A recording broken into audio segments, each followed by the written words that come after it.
Muy buenas tardes. De nuevo con ustedes, nuestro tema de hoy se las trae. Todos estamos claros que hay elecciones presidenciales en Nicaragua y para todos también es una enorme confusión lo que está sucediendo en el hermano país del norte.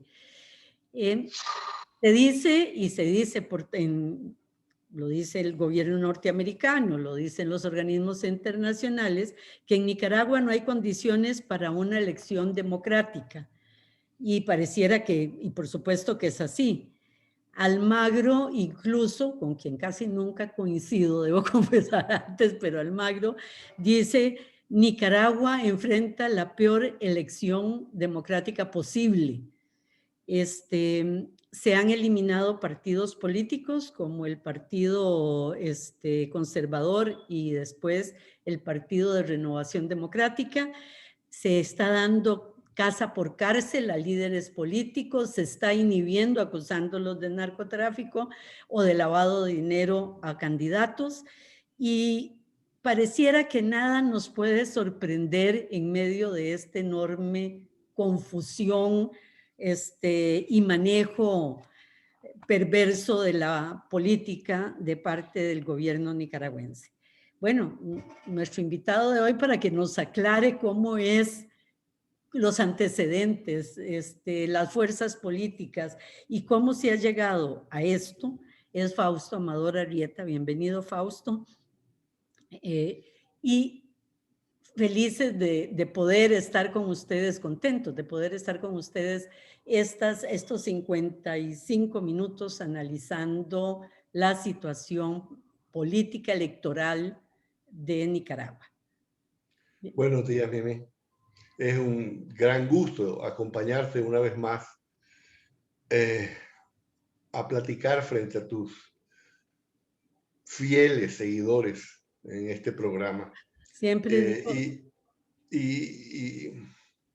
y siempre digo, comprenderán que es un tema delicado, pero sobre todo es un tema triste, realmente triste y trágico, lo que ocurre en Nicaragua. Continuamente salen en la prensa noticias de que la oposición no se logró unir y no se sabe ni siquiera quién es la oposición. Lo que salen son siglas, PRD, C por L, en fin, la comunidad internacional está hecha un colocho, entendiendo qué es lo que ocurre en ese país. Por eso es importante hacer las cosas simples. Hay demasiados actores metidos en todos los bandos, en todas partes. Nosotros podemos comenzar muy rápidamente, en 2 minutos de resumen de la historia reciente de Nicaragua. Se produce una elección en 1990 en la que es derrotado Daniel Ortega, contra toda previsión de las encuestas, menos de una que fue de Borges y Asociados. Sorpresivamente, Daniel hace algo que se prometió no volver a hacer nunca. Concedió, movido por Carter, etcétera, aceptó que había perdido. Y en ese momento surge el gobierno de Violeta Barrio Chamorro, barrio de Chamorro. Ese gobierno es un gobierno de coalición de toda la oposición y sobre todo la gente de Nicaragua, pero fueron decenas, no sé si 19 o 20 partidos que estaban metidos ahí. Habían logrado unificarse alrededor de una sola figura. Ahora, veamos qué es lo que ocurría en ese momento. El Tribunal Supremo Electoral estaba totalmente en manos sandinistas. El gobierno era sandinista. Las elecciones estaban hechas con vigilancia sandinista. Hubo presencia internacional. Y perdió. Y perdió porque la masa de votantes contra Ortega fue imparable. Era simplemente imposible de contener. Pero el resultado fue que salió un gobierno democrático desde el punto de vista de las elecciones, pero todavía la Corte Suprema, el Tribunal Electoral estaban en manos sandinistas. Entonces, la oposición inmediatamente después el triunfo de Violeta Chamorro se dividió enteramente en pedacitos. Todo el mundo estaba tratando de ver qué sacaba y sobre todo estaba pensando en quién iba a sustituir a Violeta Barrios de Chamorro. Vinieron las siguientes elecciones. En ese camino, en el camino de las siguientes elecciones, salió Arnoldo Alemán. Y Arnoldo Alemán hace un pacto con Ortega y en ese pacto le permiten a Ortega, bueno, le permiten a quien sea, ser electo con solo el 40%, una cosa así de votos. Lo que le va a permitir después a Ortega ganar en las elecciones de 2006, de 2005.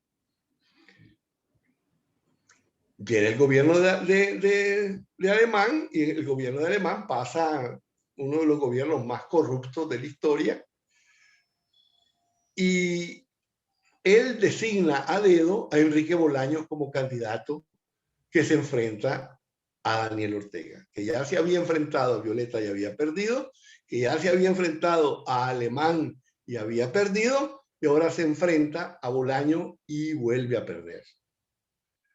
En ese momento se establece algo increíble. Al presidente Bolaños se le ocurre la idea de que lo principal es apoderarse del Partido Liberal y denunciar la corrupción de Alemán. ¿Cuál fue el resultado de eso? Que el Partido Liberal se dividió y surgió un nuevo partido y es esa división la que le permite a Ortega ganar en las siguientes elecciones. Esa división, terrible división, porque a Alemán nunca le lograron probar nada. La Corte Penal estaba en manos de los sandinistas. Lo único que logró fue que la condena de Alemán dependiera de Daniel Ortega, porque es el que controlaba el Tribunal Penal. Y entonces Ortega le dice a Alemán claramente, o me apoyás o vas a la cárcel. Y Ortega lo apoya y el tipo lo saca de la cárcel el mismo día. Y desde entonces se forma una coalición entre Ortega y Alemán. Entonces, vienen las siguientes elecciones. En las siguientes elecciones, que son las de 2006, gana Ortega. Gana Ortega porque los liberales, que juntos hacen el 60%, separados hace cada uno 30, uno 30, menos de 30 el otro. En fin, gana Ortega y logra ser electo Ortega. Queda en la Asamblea Legislativa el Partido Liberal, aliado con los sandinistas, y el partido de Monte Alegre, ¿verdad? ¿Cómo se llama? Candidato a alcalde de Managua, al que le corrieron el distrito para que no lo pudiera hacer. ¿Verdad? Eduardo Montealegre. Eduardo Montealegre. Bueno, Eduardo Montealegre, a Eduardo Montealegre, antes de las elecciones del 2011, le quitan el partido en el que está, que es el PLI, le quitan, lo sacan de en medio. Mientras tanto, los sandinistas tenían otro partido que se había presentado también a las elecciones, que era el Movimiento de Renovación Sandinista, el MRS. Y también a él le quita la personería. De forma que cuando llegan las elecciones pasadas, las pasadas a estas que vienen, los sandinistas se presentan con los dos grandes opositores sin partido político en el que correr. Entonces entran solos, aplastan Ujú. Un poquito. El partido político de Montealegre era un partido importante y el otro, el movimiento El de MRS. renovación sandinista, estaban todos los sandinistas más honestos, más que creían en los principios por los que habían ido a la guerra y con una oposición a muerte de parte de los sandinistas, ¿verdad? De Bueno, Daniel Ortega, digamos. se retrotrae al momento en que pierde Daniel Ortega, uno se va a dar cuenta que en el gobierno de Violeta Barrios de Chamorro hay una serie de sandinistas que quieren recuperar el sandinismo. El sandinismo había salido de las elecciones y cuando perdió las elecciones, entre que pierde las elecciones y le da el poder a Violeta Barrios de Chamorro, saquea el país. Se traspasa masivamente propiedades, deja vacío el Banco Central, desaparece el oro del país. O sea, es lo que se llamó internacionalmente la piñata. La piñata, un juego infantil en donde se le pega un golpe a un muñeco de barro y salen todos los confites y los niños se tiran sobre ellos. Eso fue la piñata de Nicaragua. Un grupo entre los que se encontraba Sergio Ramírez, muy honrosamente, trata de recuperar el partido y en asambleas, etcétera, es derrotado. Es el nacimiento del MRS, pero va a quedar en el aire. Prácticamente no se va a presentar en las siguientes elecciones y se retiran de la política. Básicamente casi todos ellos simplemente se retiraron de la política, no imposibilitados de ser liberales, imposibilitados de ser sandinistas y no pudiendo tener una casilla electoral. Entonces, ese movimiento de MRS se renueva en las elecciones en las que gana Ortega, pero no logra dividir al sandinismo, pero logra obtener varios diputados. Ahora, el partido de Eduardo Montealegre. La base de Eduardo Montealegre, que es la base de Eduardo Montealegre, son los liberales que están contra Arnoldo Alemán, pero no tienen un partido.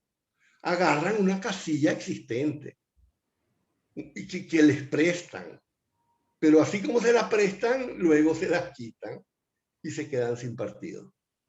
Entonces, pero era la base más importante. O sea, el partido con mayor fuerza en Nicaragua sigue siendo con distintos nombres. En Nicaragua pasan de es un nombre así, después pasaron a Vamos con Eduardo y ahora son Ciudadanos por la Libertad, C por L, en fin. Las siglas no importan. Lo importante es que ese es el partido que desde el punto de vista electoral ha tenido mayor contundencia, aunque la palabra contundencia es exagerada, porque en realidad son Una pregunta. muy pequeños. Se podría decir que es el mismo partido, la misma fracción de Bolaños, de Montealegre, ¿verdad? Esa es herencia frente a los liberales de Alemán unidos al sandinismo. Perfecto. Lo que ocurre es que en las últimas dos elecciones, el partido más fuerte que había en Nicaragua, opositor al sandinismo, era el Partido Liberal, el partido de Somoza. Y cuando regresa la democracia, sigue siendo el partido más fuerte. Pero esa gran mayoría de liberales se desencantan de una forma total y absoluta de Arnoldo Alemán y quedó realmente reducido a nada. Entonces, lo que tenemos nosotros es el resto del partido de Eduardo Montealegre y luego, y está así.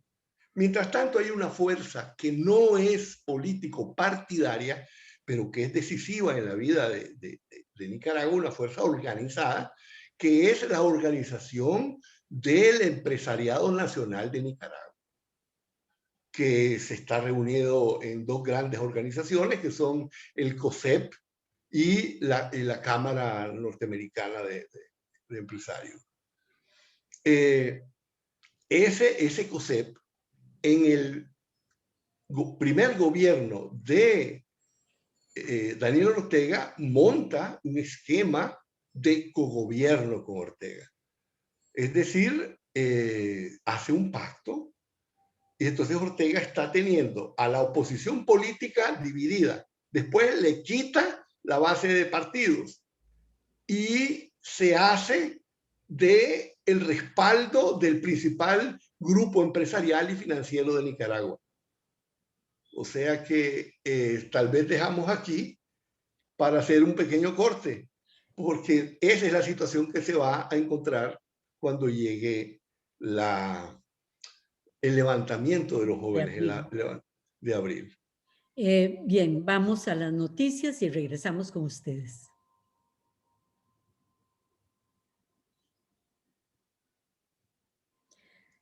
De nuevo, el programa de hoy es las elecciones, la situación política y electoral en Nicaragua. Me acompaña Fausto Amador Arrieta.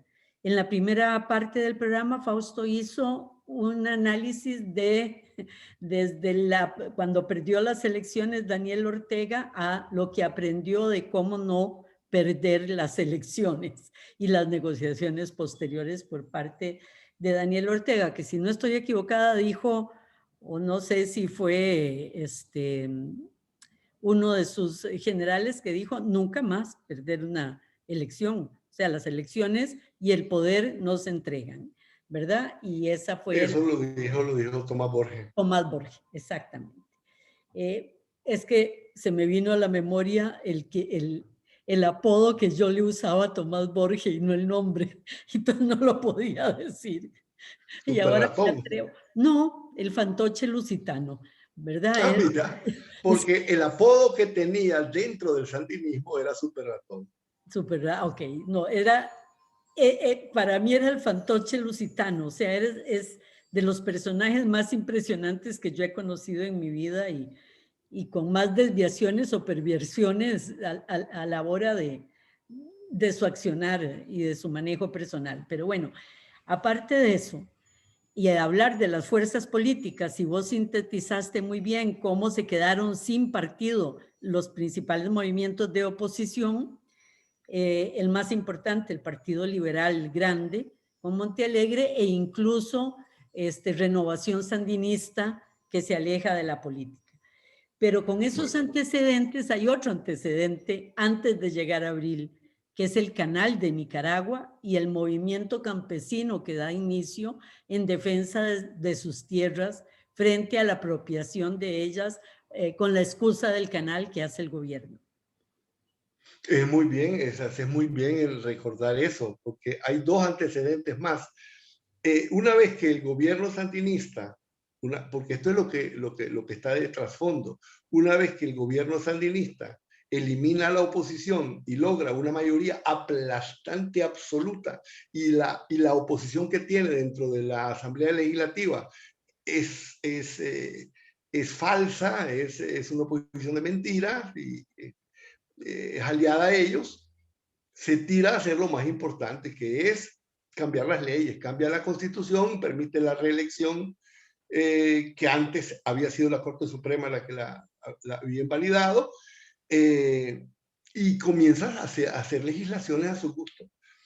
Lo que yo te decía es que se había formado la base del poder, estaba en un partido, el Partido Sandinista, el mejor organizado a nivel nacional, con la base del Estado y con la base de las prebendas de la cooperación venezolana. Había tenido un gigantesco clientelismo, el Partido Sandinista, control del Consejo Electoral, control de la Corte Suprema de Justicia y además total y absoluto respaldo de las cámaras empresariales. Su poder es absoluto. Y con ese poder absoluto, Nicaragua estaba teniendo resultados económicos sorprendentes, incluso en reducción de la pobreza de una forma enorme. Y entonces, en esa situación, esa es la situación en la que están. Ellos cambian leyes y tienen un descaro tan grande para cambiar leyes porque esto es lo que lo permite, que se hace una ley que le da a un empresario chino a mitad del territorio nacional a través de todo Nicaragua por un tiempo indefinido para que haga lo que quiera para hacer el canal. Y en ese proceso de hacer el canal, que no arrancó de nada, surgió un movimiento enorme, primero ecológico y luego campesino. Hay un personaje terrible, que se llama Arturo Cruz, que se atreve prácticamente como representante del INCAE a decir que él está seguro que el canal va, que es lo más serio que ha visto en su vida, que hizo un análisis y que vio que los empresarios y que ya está en Wall Street y que hay mucha gente interesada en comprar. Bueno. Fausto, el poco serio no es Arturito. ¿Ah? Que será como académico del INCAE un tipo muy bien formado y buen profesor, pero que su accionar político y de laboral en Nicaragua es lamentable. Bueno, buen profesor, mira, bueno, es una cosa de decirle. Él, en su cátedra de política de Centroamérica decía que el político, en su cátedra, en el INCAE, decía que el político más inteligente de todo Centroamérica era Daniel Ortega. Y luego decía que era una forma, él inventó un término político para decir que era una forma bastante inteligente, esa alianza que tenía el dictador con el empresariado. O sea, muy vergonzante para el INCAE, incluso las propias tesis que tenía Arturo Cruz. Entonces, estamos en esa situación. Los campesinos se oponen, lógicamente, a eso, y eso crea por primera vez un movimiento autónomo de campesinos. Los campesinos han estado con los liberales o con los conservadores, o han estado con los sandinistas. En esta ocasión, el campesinado está autónomo, está por sus propios intereses, porque van a ser expropiados y porque han sido convencidos de que eso es algo que no les conviene. Bueno, pero así están las cosas cuando llega el movimiento de abril. El movimiento de abril surge por dos elementos coaligados.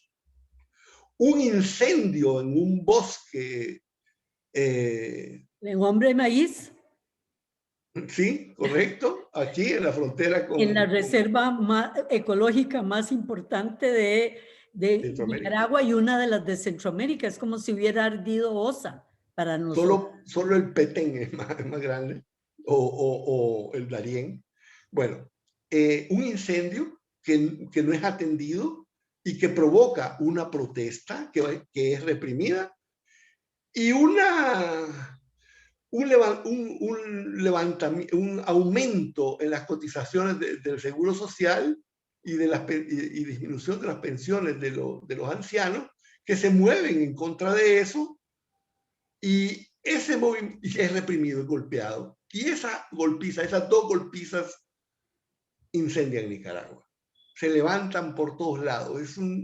Es un reguero de pólvora gigantesco, fantástico.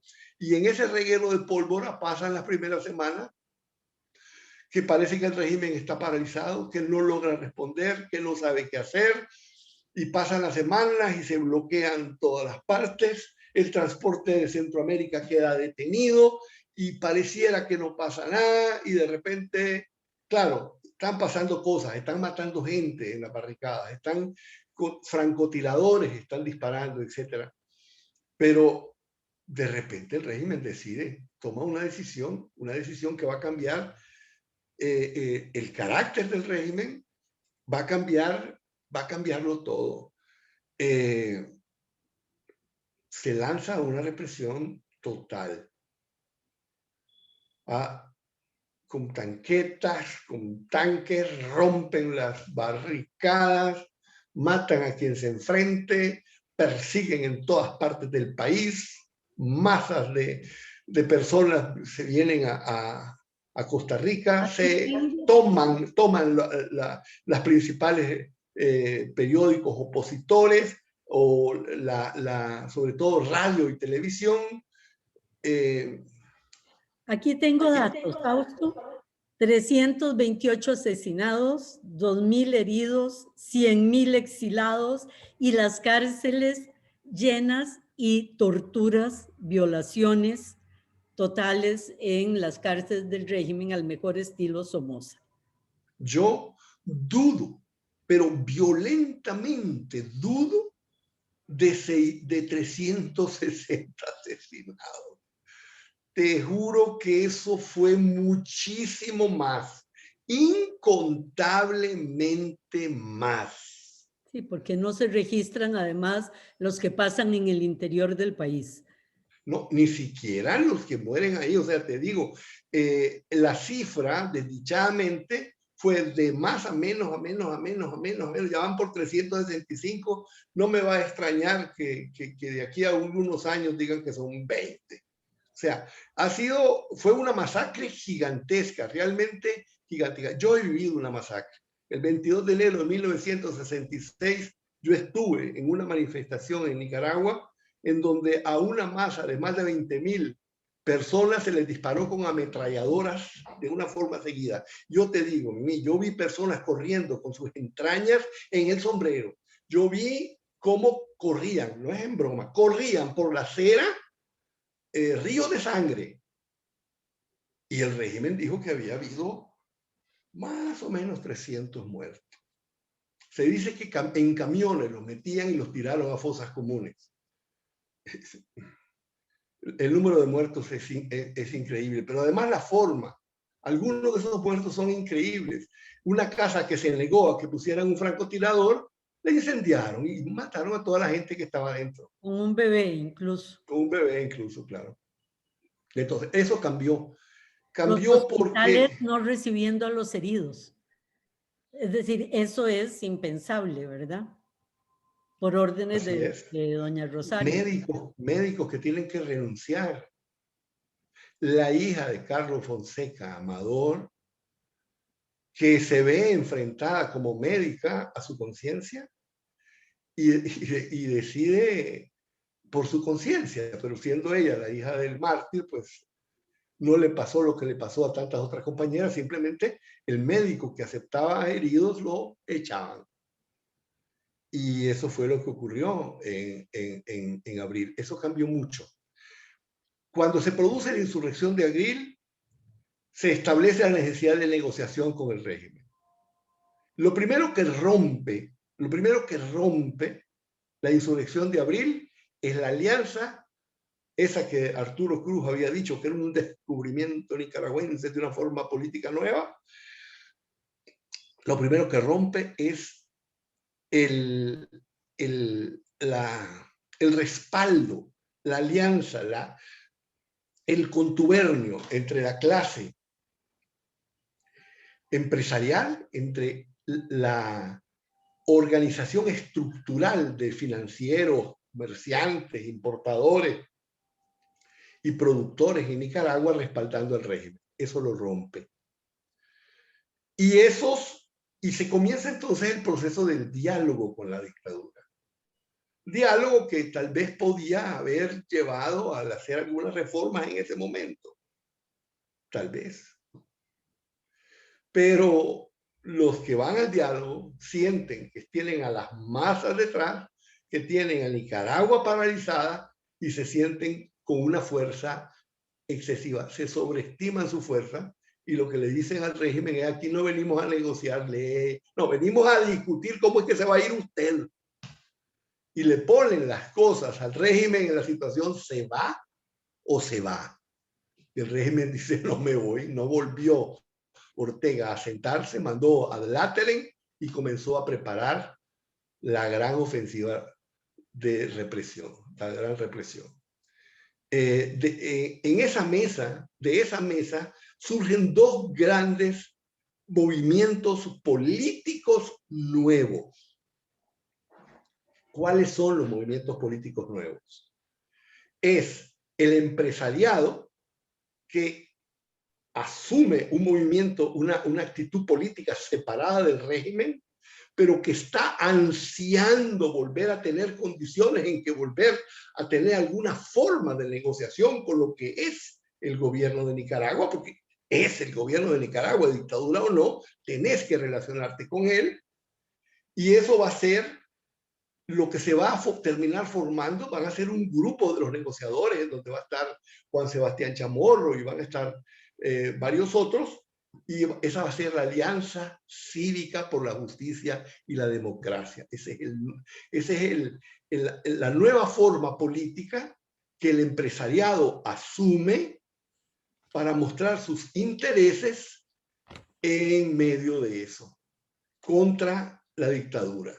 Totalmente válido, totalmente correcto. Es correcto que hayan roto con el régimen y es correcto que hayan decidido tener una expresión política. Pero el segundo gran movimiento es el movimiento de la juventud, ese movimiento inmenso de quienes que no es la empresa privada, que es el ciudadano común y corriente, que es la gente normal.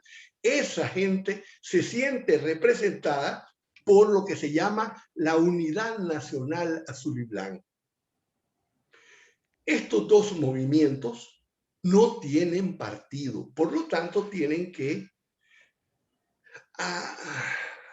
tener alguna casilla en la que expresar sus posibilidades de acercarse a las elecciones o de tener candidatos. Estas casillas son la casilla del partido de Monte Alegre, que se va a llamar Partido C por L, Ciudadanos por la Libertad, y va a ser otra casilla que va a ser la casilla de un pastor protestante, de unos protestantes, que se va a llamar Partido de Renovación Democrática, que va a ser dirigida por un señor muy sano, un evangélico muy bueno, derivado de un partido que fue aliado de los sandinistas, pero en fin, es toda una historia. Saturnino Cerrato le ofrece a la alianza, a la Unidad Nacional Azul y Blanco, les ofrece su partido.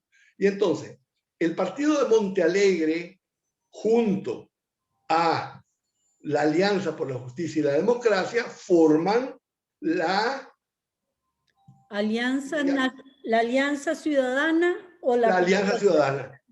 Esa es la Alianza Ciudadana. Y el movimiento de renovación sandinista y la Unidad Nacional Azul y Blanca se meten al PRD y forman la coalición nacional.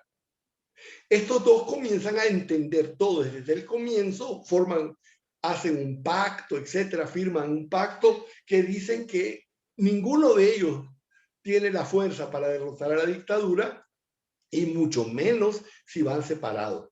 Que lo importante es que se unan y que logren tener una sola boleta electoral, que aunque la gente no la conociera, va a identificarse con esa boleta como la boleta que es instrumento para derrotar a Daniel Ortega. Pero mientras tanto, Daniel Ortega se monta su ley electoral. Una ley electoral terrible que puede inhibir candidatos, inhibir partidos, quitar personerías, etc. Y además, recientemente nombra un consejo electoral. Es muy difícil. El Consejo Supremo Electoral tiene todas las partes formales correctas. Se le pide a todos los partidos que manden sus candidatos, mandan sus candidatos. Incluso Félix Maradiaga fue uno de los candidatos al Consejo Electoral. Pero los sandinistas, y comienza la discusión, ¿creen ustedes que los sandinistas van a permitir por lo menos 1, 2 o 3 de ustedes que estén ahí para dar la cara? Claudia Pineda, que es una de las candidatas, dice: mira, hay varios escenarios. En realidad ellos tienen la papa en la mano, el sartén por el mango. Ellos van a hacer lo que deciden, pero tal vez se quieren lavar la cara y hacen una mueca de poner una pequeña minoría opositora. No. El Consejo Supremo Electoral lo nombran así, a rajatabla, totalmente alineados, pero totalmente alineados al sandinismo. Y Y en lo 2 primero que hace, semanas elimina toda la oposición. pero despacito, va por parte. Lo primero que hace, porque pudo hacerlo antes, pero no lo hace antes.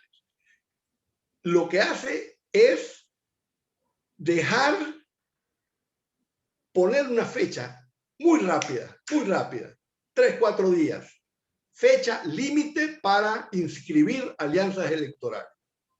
Y entonces tenemos estas dos fuerzas, la Coalición Nacional y la Alianza Ciudadana, que han pasado discutiendo y discutiendo y discutiendo sobre si se unen o no se unen, porque bueno, el unirse significa decidir bajo qué boleta electoral van. Y el que tenga la boleta electoral va a tener una gran fuerza, pero lo que se trata en el fondo es de la unidad. Lógicamente que todo el mundo teme y quiere tener ciertas garantías para que después de las elecciones no lo manden al carajo. Recordad que después de las elecciones de Violeta Chamorro, la unidad desapareció. Entonces, todo es válido. Pero en realidad de lo que se trata es de que separados no pueden. Y alguien tiene que ceder y no cede nadie. Hasta el último minuto no cede nadie. Y al no ceder nadie se produce el primer fenómeno de las noticias recientes. ¿Cuál es ese fenómeno? Que llegue el día de las alianzas y no se ponen de acuerdo. Y por lo tanto quedan dos bloques electorales, o sea, la oposición ya dividida. Ahí todo el mundo comienza a decir, bueno, pero por lo menos unámonos en la práctica, hagamos una unidad en la práctica, etcétera. Entonces, el PRD, que es la boleta electoral, comienza a hacer actos de unidad, llamando gente para incorporarse abiertos a que cualquiera participe en su papeleta. Y entonces aparecen 5 protestantes que dicen, no, protestantes salidos así, de donde les da la gana, y dicen, estamos en contra de que metan a personas que no son cristianas y que son ateas, y el Tribunal Supremo Electoral le dice, tienen razón, y inmediatamente, mira, presentaron la demanda un día y al día siguiente, 2 días después, eliminan, le quitan la personería jurídica al PRD y dejan a la Coalición Nacional en el aire, sin partido político que lo represente. Veamos quiénes estaban en la coalición nacional. La Unidad Azul y Blanco con Mora, ¿verdad? Importantísimo. Cristiana Chamorro con toda una fuerza. No. Cristiana Chamorro ha tenido el gran cuidado, la gran cautela de decir, si yo soy candidata unitaria. Y no se había puesto en ninguna de las papeletas. Bien, sin embargo, bueno. Pero hay varios, hasta Medardo, Mairena, Maradiaga, o sea, la mayor fuerza de liderazgo estaba en esa coalición para las elecciones. No. Primero, que son fuerzas pequeñas. Separados son fuerzas pequeñas. La gran fuerza es el antisandinismo. Lo segundo es que la única medida que se tiene para saber el peso electoral que se tiene, aparte de las encuestas que más o menos le dan mayoría a la Alianza Ciudadana, son las elecciones a las alcaldías, las elecciones anteriores a las alcaldías en que los dos participaron. Y el peso de ser por él, o sea, de la alianza, es 4 veces más grande que el otro. Pero esas elecciones se dieron en un periodo en que no había elecciones, o sea, en que no había habido la insurrección, en que no estaban esas fuerzas nuevas, y que el país entero está identificado de alguna manera con el movimiento azul y blanco. O sea que desde el punto de vista formal, lo que vos decís no es cierto, pero desde el punto de vista real, lo que vos decís probablemente sea verdad. Pero lo decisivo es que aún así son enormemente débiles. y ya quedan sin elección. Entonces, ahí viene el sandinismo y les quita la personería jurídica, pero uno podría decir que a veces las cosas brillantes de los dictadores se pueden volver en su contra, porque ahora la unidad que no existía porque había dos coaliciones divididas, quita uno y entonces solo queda uno, solo queda una papeleta. La papeleta de la alianza. Ciudadana. Entonces, esa papeleta puede ser tremendamente importante. Los sandinistas, ¿cómo van a hacer para que en esa para no perder contra una papeleta opositora única? Poniendo un candidato que es apto para ellos. O sea, y entonces veamos quién está siendo candidato, aparte de muchos otros, en la alianza. Bueno, está Chamorro. Juan Sebastián Chamorro. Juan Claro. Sebastián Chamorro está, Madariaga también entraría posiblemente. No, Madariaga. Yo sé que era de la coalición. En la coalición. Pero está acercándose a Ciudadanos por la Libertad para poder estar en la alianza. Él está abierto, si la alianza lo recibe. Pero aquí tenemos que ver. Pero está Arturo Cruz jugando ahí. Arturo Cruz es un candidato. No digo que puesto, porque no puedo atreverme a decir eso, pero es el candidato del sandinismo. Es un personaje. En la alianza. Sabemos que es un personaje. Vamos a hacer, dentro de un momentito, vamos a hacer un poquito el perfilito de ese personaje. Pero lo fundamental es que en estos momentos Miguel Mora tiene una tesis. La tesis de Miguel Mora es: si ponen de candidato a alguien que es capaz de unificar y derrotar al sandinismo, le quita la personería al partido. Miguel Mora dice que esa es la línea roja. Yo, escuchándolo, dije, Miguel, tenés razón, es muy posible eso. Pero luego escuché del propio Juan Sebastián Chamorro, que acaba de decir que la alianza tiene que pensárselo muy bien si abre las candidaturas, porque le pueden quitar la personería jurídica.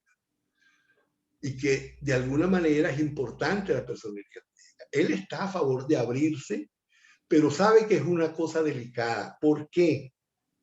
Porque lo que está aquí en juego es si va a haber que va a ganar el sandinismo, va a ganar, que va a hacer unas elecciones con los candidatos que él decida, con la ley suya, con su Corte Suprema y con el Consejo Electoral suyo. No hay manera que pierda, con las mesas electorales totalmente ocupadas y probablemente sacando al ejército ese mismo día para que la gente se pegue el susto de su vida. O sea, va a ganar. Van a ser elecciones no limpias, no competitivas, porque van a poner al candidato que se les oponga, que a ellos les convenga. No van a hacer nada transparente, van a ganar. Pero el punto que se juega, y es lo que la alianza está discutiendo, es, bueno, pero por lo menos vamos a tener una fuerza política en la Asamblea, un punto en donde poder discutir con el régimen. O sea, lo que está aquí de por medio es, de parte del sector empresarial, la posibilidad de volver a tener por lo menos un sistema de entendimiento con lo que va a hacer el gobierno de Nicaragua, porque ellos están claros que nadie los va a salvar, que no hay fuerza internacional que los quite. Y además tienen la experiencia de Venezuela cuando el sector empresarial se puso a hacer huelgas generales y cerró y cortó todas las vías. Simplemente nacionalizaron, barbarizaron Venezuela con una tremenda desgracia para todo el país. Entonces, eso es lo que está de por medio ahora. La alianza podría decir, nos abrimos a todos los candidatos, a todos. Los sandinistas todavía tienen forma de decirle no, porque lo inhibo. Y aquí viene algo muy importante que vos señalabas, que las leyes antidroga, las leyes antilavado, las leyes y todas las leyes recientes, la ley reciente de Nicaragua dice que no puede ser candidato ninguno que haya recibido ayuda económica extranjera, pero hay más todavía, no puede ser candidato cualquiera que haya pedido una sanción al régimen. Entonces, basta que alguien alguna vez haya apoyado las sanciones internacionales y no puede ser candidato. O sea, la posibilidad que tiene el sandinismo es de inhibir, ¿verdad? De inhibir. Y es así, con ese amarre, que nosotros tenemos que discutir si vale ir a las elecciones o no. Ya inhibieron a Cristiana Chamorro, obviamente No, le tenían, ¿no? no. Todos estos están con la picota encima de la cabeza. Claro, ya pusieron el causal. Claro, ya sabe, Pero cualquier no está partido, inhibida. no, de acuerdo, pero Ha sido ningún condenada. partido Por eso en esto hay político, que ser medio exacto porque... no, yo sé, pero ningún partido político en este momento va a poner a Cristiana porque sabe que le van a invalidar la elección. Es decir, Es posible, pero el punto es, no es que 5 van a minutos, invalidar la elección. Fausto, Okay. 5 minutos. Ok, el punto en este momento es, ¿cómo es la casa por cárcel? Mira, la casa por cárcel no es un decreto. Mandan una serie de policías que se ponen enfrente a la residencia donde está viviendo el candidato o el opositor. El Y todo opositor eso. sale en carro y lo detienen. Le dice, aquí nosotros estamos por la paz y usted va a ir a hacer alboroto, o sea que no puede salir. Eso es lo que le dijeron ayer a Sebastián Chamorro. Entonces, en esas condiciones, vuelvo a decirte, el punto es, ¿vale la pena o no ir a esas elecciones? Y eso es lo que están debatiendo ellos. Saben que van a elecciones en total desventaja y que las elecciones van a justificar al régimen de alguna manera porque va a poder decir que hubo elecciones. A lo mejor la OEA los condena, pero yo digo, si no van y entonces se muestra que el gobierno es ilegítimo, eso no va a variar mucho. Y si van y les ganan de una forma total, tampoco. Es decir, en este momento Nicaragua vive una dictadura férrea que tiene el sartén por el mango y a no ser que pasara algo extraño, y eso extraño es lo que más temen ellos, por eso son muy cuidadosos en cuanto a que a lo mejor una gota de sangre indebida levanta de nuevo un movimiento como el de abril. Eso es lo único que podría salvar esta situación. Pero esperarse eso y estar seguro de que va a haber una masacre va en el mismo sentido. Lo planteas, o sea, yo lo tenía. Bueno, ¿qué hacer en Nicaragua? Abstenerse. ¿Qué hacer en Nicaragua? No participar políticamente en las elecciones. ¿Qué hacer en Nicaragua? Manejar elementos de resistencia popular. Es decir, eso es lo que está planteado en este momento, ¿verdad? Para muchos de los que fueron excluidos. Pero ahora Mira, vos nos traes que también está puesto para la misma empresa privada, para el COSEP. O sea, ¿cómo manejo esta situación? Mira, es una cosa muy simple. En mi criterio, hace 30 años, yo te habría dicho buscar la forma en que el pueblo se manifieste, que salga a la calle o boicotear las elecciones y no participar en esa farsa. Hoy, 30 años después, te digo, mira, el país es un país. El gobierno será dictatorial, pero es el gobierno. Es decir, es la autoridad constituida ilegal, pero es la autoridad. Es frente a ellos que pagas impuestos. Son ellos los que regulan las relaciones sociales internacionales, etcétera. Son ellos que están dando permisos o no de importación, exportación. Son ellos los que facilitan o no los negocios. O sea, de alguna manera tenés que tener alguna forma de relacionarte con el poder constituido, es decir, con la dictadura. Abstenerse es una decisión demasiado fuerte, porque los vuelve a dejar sin tener siquiera una voz que hablar en la asamblea. Pero tener una voz en la asamblea no es tampoco mucho, porque se la pueden quitar. Ya hemos visto cómo eso es un borrador de lápiz. Es con lápiz que están inscritas las candidaturas y se borran con un pedacito de goma. Y el gobierno va a estar feliz de tener un candidato y no otro, pero si ese candidato crece, igual se lo va a volar, ¿verdad? Aunque sea un candidato manipulado por Incluso por eso yo te decía que hagamos un poquito la historia y el perfilito de Arturo Cruz en menos de medio minuto. Un minuto, que es lo que nos queda. Bueno, porque muy Arturo rápido. Cruz, creemos... Arturo Cruz fue sandinista, después de sandinista fue contra, después de ser contra fue agente de la CIA, como agente de la CIA vino aquí a Costa Rica a buscar negociar con fuerzas que apoyaran a la contra, luego fue opositor, luego fue embajador de Daniel Ortega y en medio de la insurrección es el que estaba llamando o diciendo que venía el gran buque de las sanciones y que eso no lo iba a soportar, y ahora es candidato de la oposición. O sea, es un personaje que te voy a decir, Daniel Ortega conoció unas elecciones en las que se enfrentó a Arturo Cruz, su padre. Fue en 1984, en donde en medio de la revolución él montó unas elecciones totalmente controladas y el único que se prestó a participar en ellas fue Arturo Cruz, el papá de Arturito. O sea, Nicaragua es como una cosa donde es se repite el eterno retorno de Nietzsche o más bien de Hegel, que la historia se repite dos veces, la primera como tragedia y la segunda como comedia, pero aquí es al revés. La primera es como tragedia y la segunda como una tragedia todavía peor. Acá cerramos, Fausto.